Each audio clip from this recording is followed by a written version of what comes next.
hari di mana Allah Subhanahu wa Ta'ala banyak yang membebaskan hamba-hambanya dari siksa.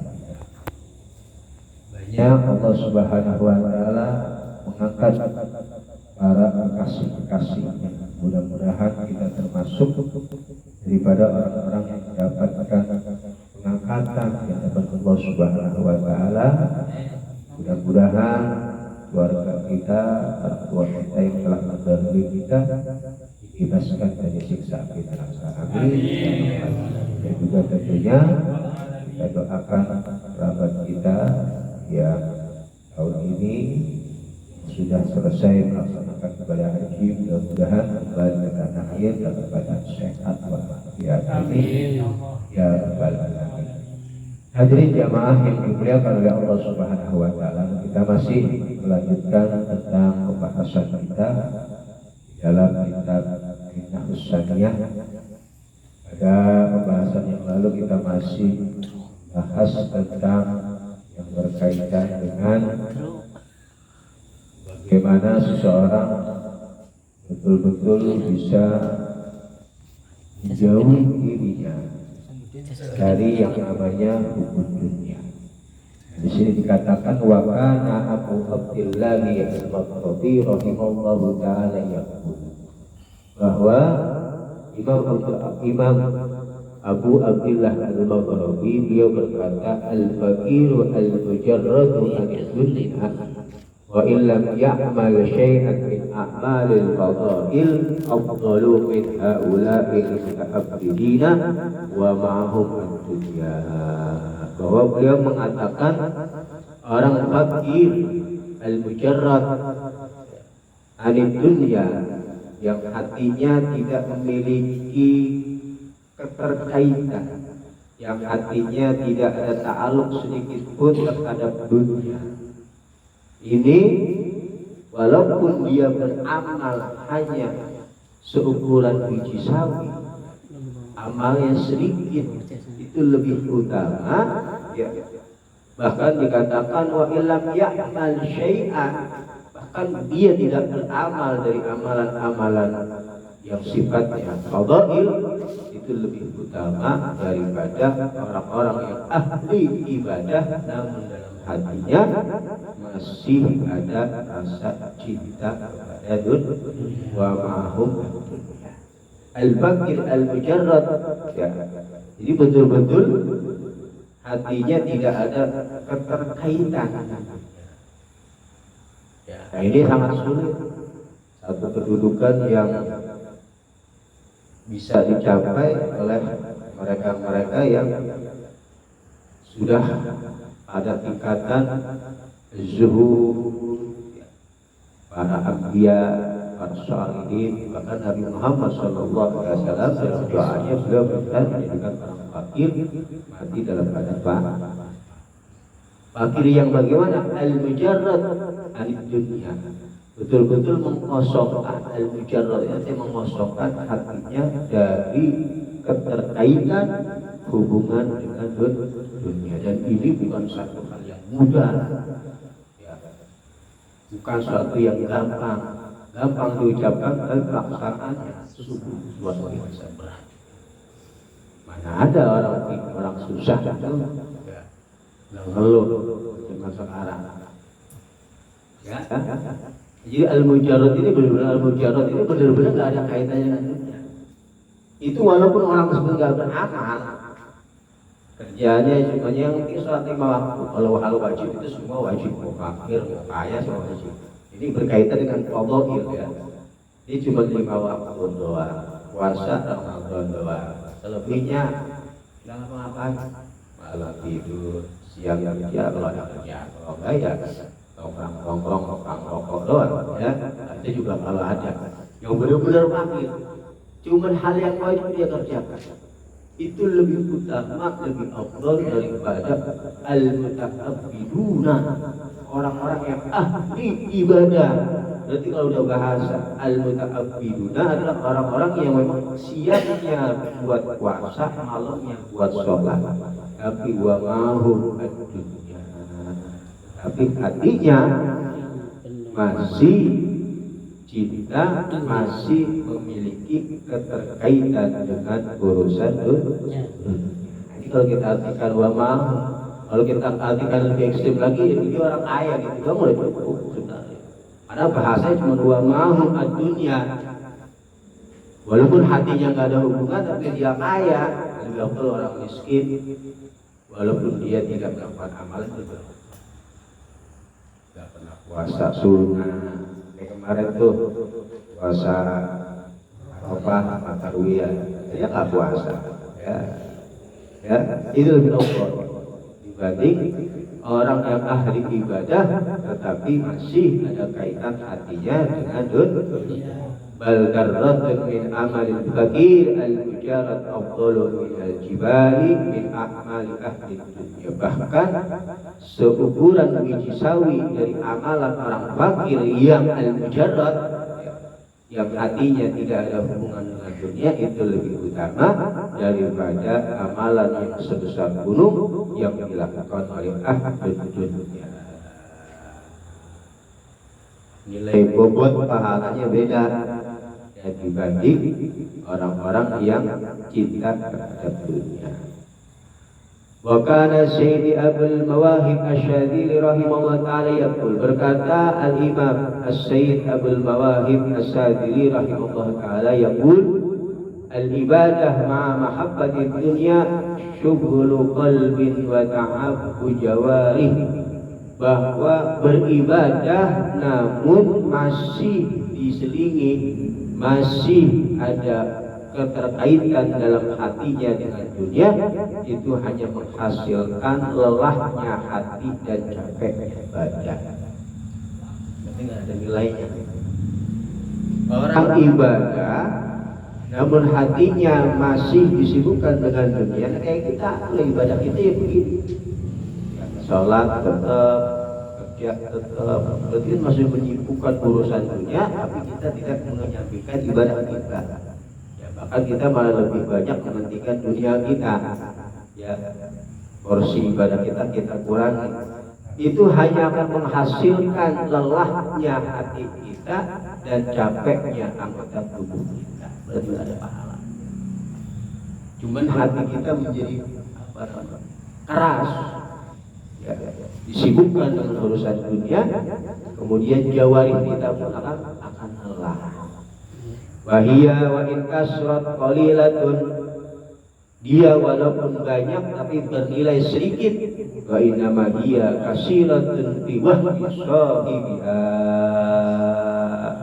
banyaknya dari amalan yang mereka lakukan pada dasarnya hanya pada prasangka mereka saja, hakikatnya sedikit bahkan tidak bernilai sama sekali di sisi Allah Subhanahu wa ta'ala. Banyak yang tertipu di antara kita, merasa sudah pergi haji, merasa sudah umroh bolak-balik, merasa jamaah rajin, merasa sedekah rajin, tapi hidupnya bergelimang dunia. Dia merasa sudah pantas untuk masuk surga, pada hakikatnya ya amal yang dia lakukan qalilah, sedikit sekali. Karena di situ ada campur daripada kecintaan dia terhadap dunia. Wahia suratun bila ruh wa syahun khaliyatun ghaira haliyatin. Ya, itu semua seperti halnya bentuk dengan tanpa ruh, jasad dengan tanpa ruh, wa syahun khaliyatun, dan tubuh yang sepi dari kemuliaan, atau orang tersebut tidak mendapatkan sedikit pun kemuliaan dari Allah Subhanahu wa ta'ala dari ibadah yang dia lakukan. Karena hakikat ibadah itu kan dalam rangka mengangkat derajat seorang hamba Allah Subhanahu. Nah, orang seperti itu tidak akan mendapatkan pengangkatan dari Allah Subhanahu. Orang yang masih dalam hatinya hubud. Walihada tara kasiran min arbabid dunya yasumuna kasiran wa yusalluna kasiran wa yuhijjuna kasiran wa laysa lahum nurun suhad wala halawatil ibadah wa haqiqatu zuhdi fid dunya wa tarkul mail ilaiha bil mahabbah. Ya. Maka kata beliau, kalian coba perhatikan, walihada taro, lihat berapa banyak dari orang-orang yang menghubung dunia, mereka berpuasa dengan rajin, bahkan sering berpuasa. Yusalluna, mereka rajin sholat, bahkan sunnahnya tidak pernah tinggalkan. Mereka pergi haji bolak-balik, namun walaysa lahum nur, tidak ada dalam diri mereka cahaya syuhud. Kemudian wala halawatul ibadah, dan mereka tidak merasakan sedikit pun manisnya ibadah kepada Allah Subhanahu wa ta'ala. Itu kayak kita persis. Ibadah yang kita lakukan tidak ada dampak dalam diri kita. Kalau puasa kan dampaknya apa? Taqwa la'allakum. Kalau sholat dampaknya apa? Tanha anil syahwat. Kan janji Allah, tapi gak ada dampak pada diri kita. Sholat, maksiat mania. Benar? Puasa, iya Ramadan full, tapi habis masuk sawal boro-boro takwa. Padahal la'alakum itu di situ pasti, Allah katakan pasti ada dapat. Tapi kebanyakan kita selesai Ramadan boro-boro takwa malah tambah kendor, ya. Apalagi duit gak habis, belum ngasih THR ke orang-orang, yang nyari duit lagi, masuk bulan Hafid kan begitu, ya. Tinggal mikirin dunia, ya, nggak ada dampak. Kayak dikatakan mereka berpuasa, mereka sholat, mereka haji, namun tidak ada cahaya zuhud dalam dirinya, bahkan mereka tidak merasakan manisnya ibadah, dampak dari ibadah yang dilakukan. Ya, jelas Allah katakan inna sholata tanha anil fahsya'i.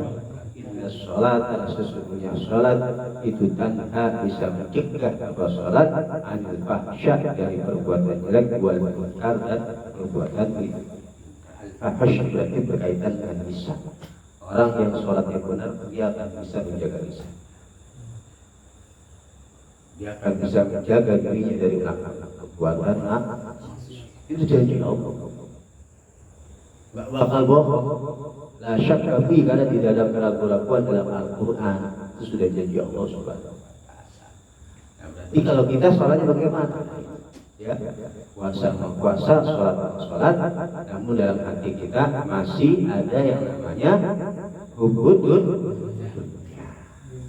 Wa haqiqatu zuhdi fid dunya wa tarkul mail ilaiha, hakikat daripada zuhud dalam urusan dunia yaitu meninggalkan kecondongan kepada dunia bil mahabbah, dengan rasa cinta yang betul-betul terhadap dunia, meninggalkan kesenangan yang berkaitan dengan dunia. Ini hakikat daripada zuhud. La bihuluwil yadi anid dunya, tidak, ya, dengan mengosongkan tangan kita dari dunia. Maksudnya apa? Bukan berarti kita nggak boleh punya harta, tapi bagaimana kita berusaha agar hati kita ini tidak ada al-mail, kecondongan yang di situ nilainya al-mahabbah terhadap dunia. Kalau condong sih biasa, namanya manusia punya nafsu, condong. Tapi jangan sampai kecondongan kita terhadap dunia dasarnya karena senang, dasarnya karena kalau nggak ada dunia susah, kalau nggak punya duit stres, ya, kalau lagi, ya, nggak ada pendapatan pusing. Itu berarti emang ya. Kalau bikin settingan lu Ustaz. Ya, berarti kan karena emang yes, butuhnya terhadap hidupnya ketergantungan terhadap dunia. Kalau sempol lagi sepi, tawas Ustaz. Bukan nggak boleh nggak punya duit, boleh. Ya, la bihuluwil yad anid dunya. Bukan berarti kita nggak boleh ngambil duit banyak atau ngambil duit banyak, enggak. Tapi bagaimana tidak ada keterkaitan hati kita dengan dunia. Kenapa? Dia ada minahi asyari anit tijarah, karena tidak ada larangan dari syariat dari berdagang, wa amalil hiram, dan dari pekerjaan lainnya, ya silakan. Ya Rasulullah SAW saja berdagang, para sahabat berdagang.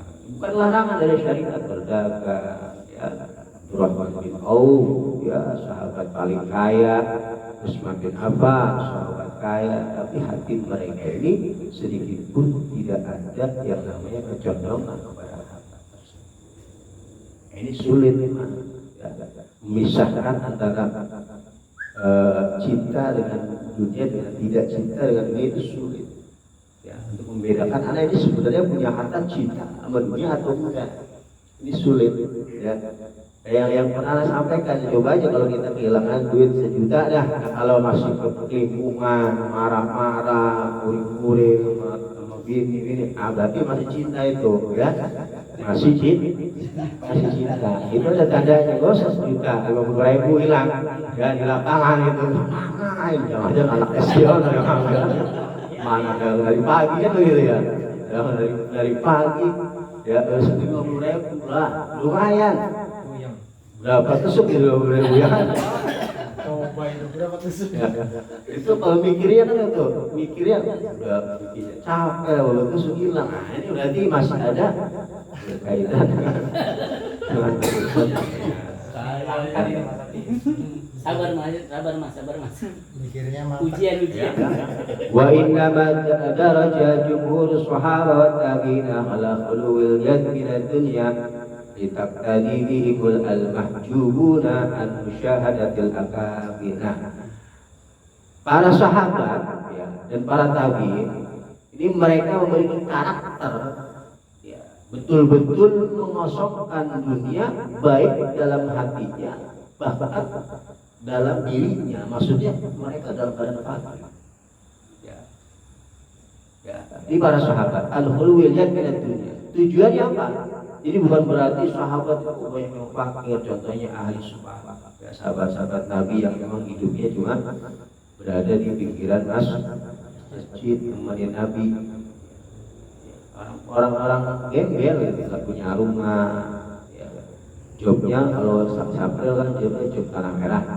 Kalau para sahabat itu bukan job tanah merah, jobnya panggilan jihad. Wah, ada job baru bisa makan, ada job. Ada Abu Hurairah, sahabat yang memang hidupnya cuma di pinggiran Masjid Nabawi, nemenin Nabi. Ada yang ngasih dia makan, nggak ada kami tak minta. Ya, makanya Nabi itu sering makan dengan sahabat-sahabat. Ya, sahabat yang memang nggak punya sama sekali, nggak punya rumah, nggak punya pekerjaan, nganggur, ya tidurnya di masjid, di emperan masjid. Jobnya nunggu panggilan dan lain sebagainya. Ini para sahabat itu rata-rata seperti itu. Kenapa mereka bukan seperti itu? Ya, tujuannya Pak Litak tadi bihimul al-mahjubuna an musyahadatil akabi, agar mereka menjadi panutan bagi orang-orang yang al-mahjubun, orang-orang yang terhalang dari melihat orang-orang yang memiliki keagungan. Ya, orang-orang seperti kita, orang-orang yang masih lemah imannya, orang-orang yang masih dangkal pemahamannya. Karena kalau mereka dengan gaya hidup yang mewah, seperti sekarang, bukan larangan juga ada. Para ulama-ulama kita, para kiai-kiai kita itu kan kalau sekarang udah wah-wah, mobilnya aja berlian, ya, rumahnya wah-wah, ya, bukan larangan. Jadi dikatakan kenapa sih para sahabat itu dalam keadaan fakir, betul-betul fakir, tujuannya apa? Agar mereka bisa menjadi panutan, karena mereka memang panutan. Kata Nabi, sahabat itu seperti bintang-bintang. Siapa yang pegang salah satu, jadi panutan kita sebagai panutan. Ya, palidhalika azhara lahum azab fid dunya bi khuluwil ya, agar menjadi panutan bagi orang-orang yang dangkal di dalam pemikirannya, lemah dalam imannya, sehingga mereka menampakkan kejujuran betul-betul dengan mengosongkan dunia dari dirinya, wa nahuhum anit tabassut fid dunya, dan mencegah mereka dari yang namanya bergelamoran kehidupan dunia. Khaufan alaihim an tadkhulu bi mahabbatiha, karena mereka mengkhawatirkan kalau para sahabat ini hidupnya ya dalam keadaan mampu punya ini punya itu, mereka khawatir akan diikuti oleh orang-orang yang tadi di dalam masalah cinta terhadap dunia. Kalau mereka mungkin bisa membedakan antara cinta dengan tidak cinta, para ulama bisa. Tapi kalau kayak kita kadang menilai, masya Allah, itu kiai hasil kita tasawuf, tapi dirinya sendiri mobilnya berderet, rumahnya banyak. Nah, ini kan anggapan orang-orang awam kan seperti itu. Nah, para sahabat mencontohkan langsung untuk menghindari timbulnya salah paham dari orang-orang yang tidak memahami. Bukan kita tidak boleh berikutnya, ya. Fala yahduna ba'da dzalika lil khuruj an hubbiha wal muzahat 'alaiha fa innal kamilina la walahum anillahi ta'ala syai'un fil kaunain bi khilafil qasirin. Karena orang-orang yang telah sempurna tidak akan baginya disibukkan terhadap dunia dari Allah Subhanahu wa ta'ala, baik di dunia terlebih di akhirat. Orang yang sudah sempurna, nggak ada bedanya mereka punya harta dengan mereka tidak punya harta. Hati mereka itu tidak sedikit pun condong terhadap dunia. Ya, kalau kita ya. Berbeda dengan orang-orang al-muqassirin, ya, orang-orang yang lemah seperti kita. Ya, kita ini masih ya, menduakan Allah dengan dunia. Maka fasallim ya akhi li kulli man tarahu mutajammilan bisyam minal qaum. Maka salimlah engkau, pahamlah engkau, ketahuilah engkau ya akhi wa saudaraku, ya bagi orang-orang yang kalian lihat mutajammilan bisyam, mereka menggunakan pakaian yang indah, pakaian yang bagus, ya kendaraan yang bagus, rumah yang bagus dan lain sebagainya, illa in khafat ala asbahi ayat tabiu ma'al jahli bi maqsidihi wala ka antahahu an dzalika khaufan an talamizatihi. Kalau engkau mengkhawatirkan, ini nasihat kepada para kiai-kiai, kalau engkau memang mengkhawatirkan kepada pengikutmu asbahi, sehingga mereka mengikuti gaya hidupmu dengan kebodohan mereka, maka wajib bagimu untuk mencegah hal tersebut khaufan ala talamizatihi, karena mengkhawatirkan atas pengikut-pengikutmu. Berarti dia lepaskan ke dunia agar betul-betul bisa menjadi contoh. Cara pertama, kalau kita seorang panutan, seorang guru, ya mengkhawatirkan salah paham dari orang-orang yang mengikuti kita, ya maka cara bagaimana? Ya udah, lepaskan itu dunia dari diri Anda. Agar kenapa? Agar orang-orang yang mengikuti Anda ini tidak terjerumus kepada hal yang tidak baik, sedangkan mereka belum tahu bagaimana caranya membedakan cinta dunia dengan tidak cinta dunia. Atau dengan cara yang kedua, ya, atau ta'muruhu bi ayyakula lahum la taqtadu bi fi husnil mulabis wal manaqih wal maraqib fa inna hadza laysa lakum al-an. Atau kau perintahkan kepada mereka, kau katakan kepada murid-muridmu, la taqtadu, janganlah kalian mengikutiku di dalam masalah pakaianku seperti ini.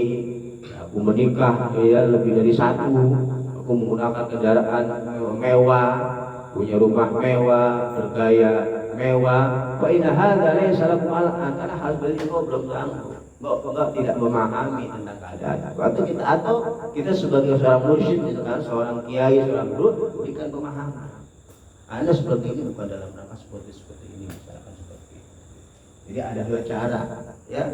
Nah kalau santri itu sudah tahu bagaimana kondisi kiainya. Terkadang yang banyak salah persepsi ini orang-orang yang tidak mengetahui bagaimana jalan hidup mereka, thariqah mereka, bagaimana keseharian mereka. Kita hanya menilai dari luar saja, hidupnya rumahnya mewah, ya mobilnya keren, amplopnya ribuan orang kasih, coba yang itu, ya duitnya udah kayak apa itu, ya. Lihat Habib Lutfi contohnya gitu. Nah, kalau orang yang agak ada rasa mahabbah Habib Lutfi atau nggak ada contoh Habib Lutfi atau orang-orang awam yang nggak pernah duduk di majelis taklim dari Islam, dia menganggap masa kiai begitu, ya ngajak orang zuhud, ngajak orang ya untuk dengan berperilaku yang baik, tapi ya kehidupannya ya mewahnya luar biasa, padahal ada orang waktu lainnya kan itu persepsi. Nah, makanya penting dari kita ya untuk bisa menjelaskan kepada orang-orang yang tidak tahu. Ada dua cara tadi ya. Banyak para ulama-ulama kita yang memang betul-betul mereka melepaskan daripada dunia. Hidup mereka tidak berkeliling. Ada yang memang ya mereka dalam keadaan seperti itu, namun hati mereka tidaklah cinta terhadap dunia.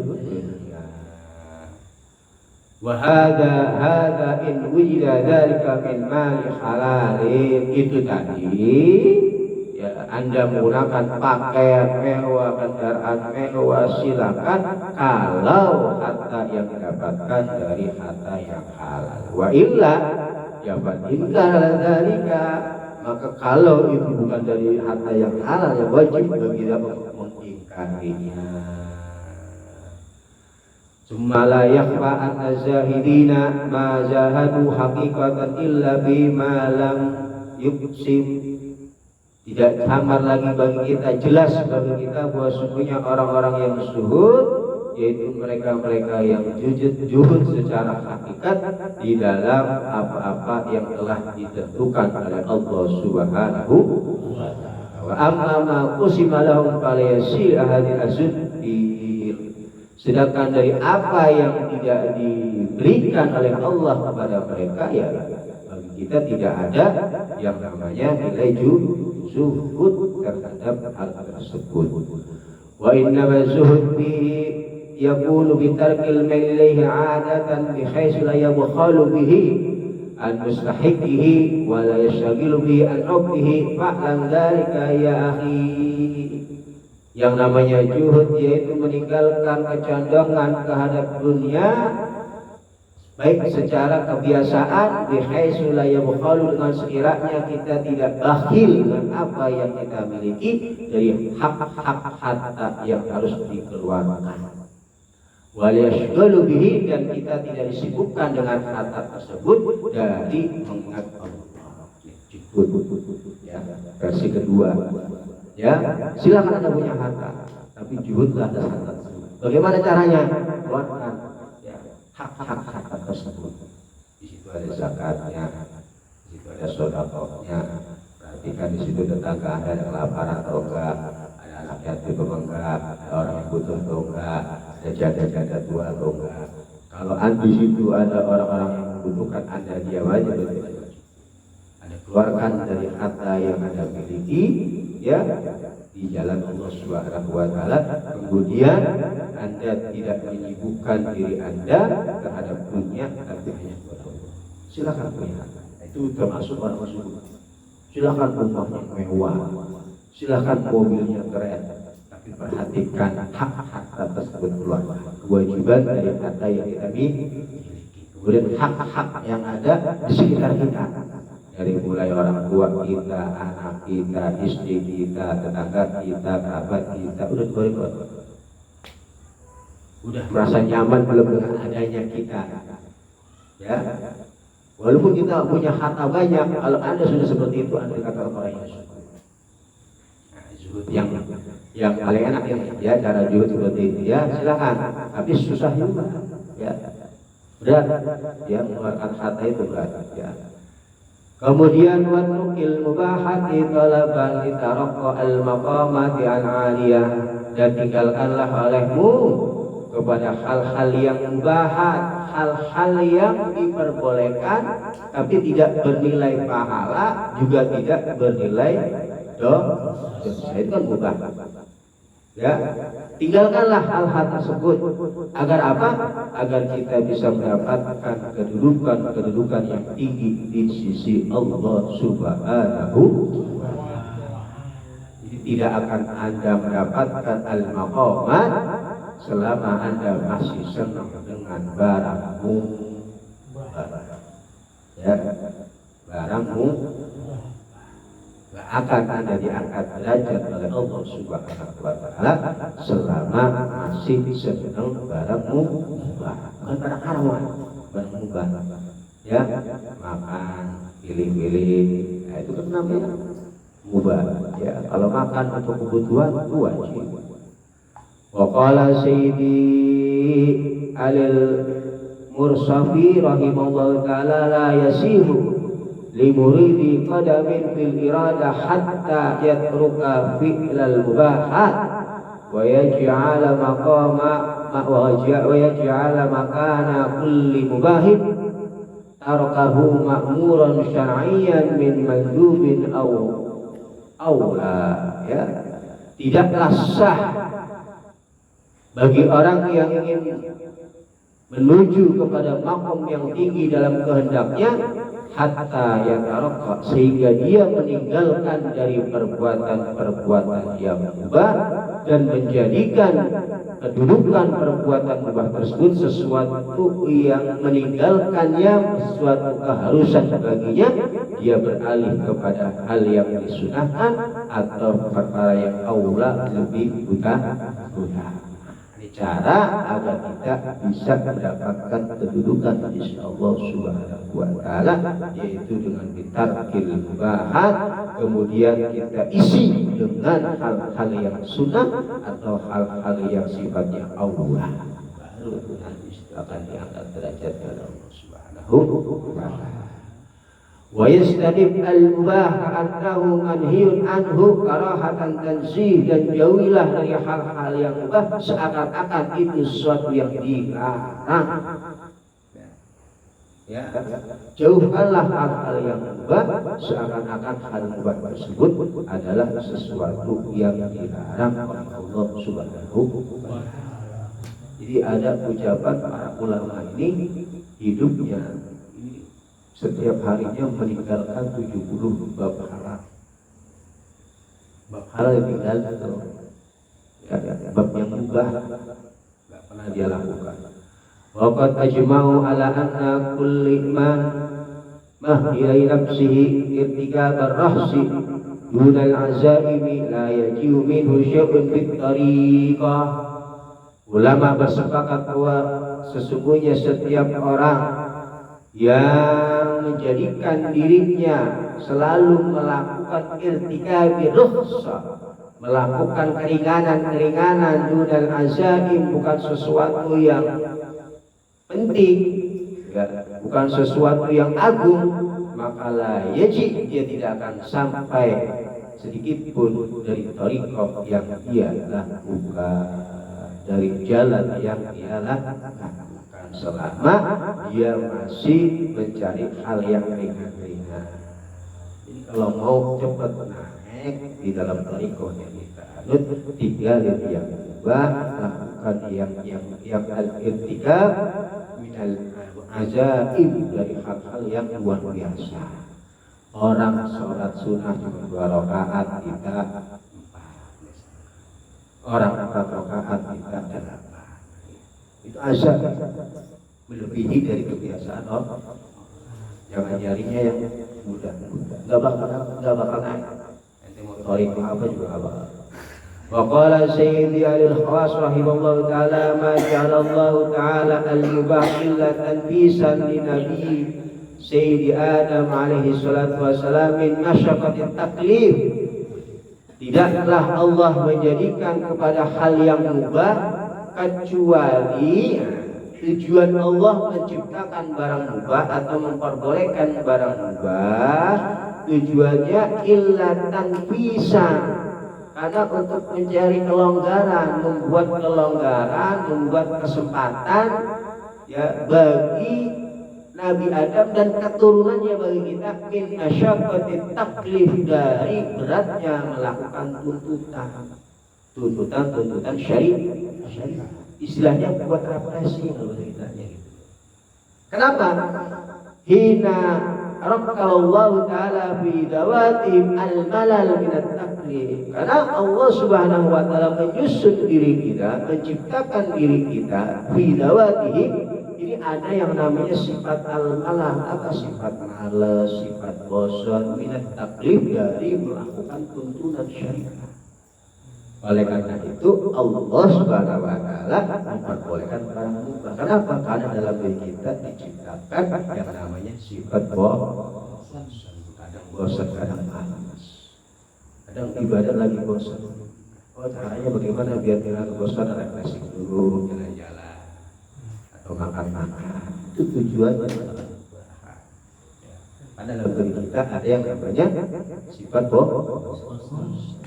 Ibadah mulu, bosan. Kali-kali refleksi, ngaji mulu, sekali-kali kita jalan-jalan. Ini nggak pernah ajak jalan-jalan. Ngomong gua nggak mau ajak jalan-jalan, nggak pernah jalan-jalan. Capek ya, bosan ya. Sama gurunya juga bosan ya. Karena memang itu fitrah. Allah berikan barang mubah karena itu. Ya. Tujuannya apa? Agar kita tidak ada masyarakat taklif berat di dalam melakukan perintah Allah Subhanahu wa Ta'ala. Karena dalam diri kita ada yang namanya naluri bosan, lelah, capek.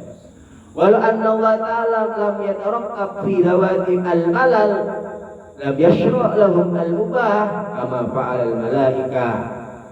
Ya, andaikan Allah Subhanahu wa Ta'ala tidak menciptakan dalam diri kita, tidak menyusun di dalam diri kita yang namanya bosan, jenuh, maka niscaya Allah tidak mensyariatkan yang namanya barang mubah seperti hanya yang dilakukan oleh para malaikat. Li'annahum la ya'rifuna al-malal ta'aman.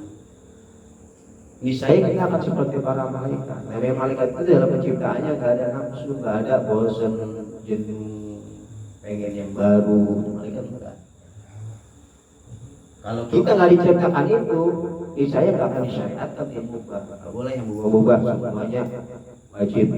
Ya, karena berhubung kita ada yang namanya al-malal, Allah di situ memperbolehkan sesuatu yang mubah. Sekali-kali makan ajak keluarga, punya duit itu jangan tiap hari ngirit makannya susah, kesian.